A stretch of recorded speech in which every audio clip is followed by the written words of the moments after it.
রোজা তো আছি, আজকে রমজানের শেষ দিন। আজকে এত খিদে লাগছে, গে খিদেও লাগিছে। এখন কি খালে রোজা ভাঙবি না এবং রোজাও ভালো থাকবি, এখন কার থেকে এই পরামর্শটা লি? ও তোর কি একটা ভাই আছে, দেখি তোর ভাইয়ের কাছে যাই, দেখি ওই ভাই আমার সমাধান করে দিতে পারে নাকি। আসসালামু আলাইকুম ভাই। ভাই আজকে তো রমজানের শেষ দিন, রোজাও আছে কিন্তু প্রচণ্ড খিদে লাগিছে। তো যাই হোক, কি খালে রোজা ভাঙবি না এবং রোজাও ভালো থাকবি, কি খালে ভাই? কি খেলে রোজা ভাঙ্গিবি না সেটা কি তুই খাবো? ও ভাই, আজকে কোনো আমার প্রচণ্ড খিদে লাগিছে, আমি একটা খাবারই চাচ্ছি ভাই, রোজা যেন না ভাঙে।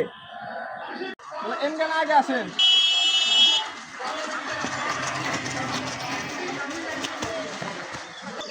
পেট ভরছে এবার? ও ভাই, পেট তো ভরিতে, রোজা ভাঙেনি তো? না না, রোজা ভাঙ্গেনি।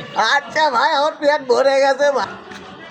ভাই ভাই, কিন্তু জীবনে মার খাইয়ে পেট ভরে আমি এই কথা তো শুনিনি ভাই। আর জীবনে কেউ যেন এলে এটা করে না ভাই, কেউ যেন রোজা ভাঙ্গার কথা কহে না ভাই, কেউ যেন কহে না।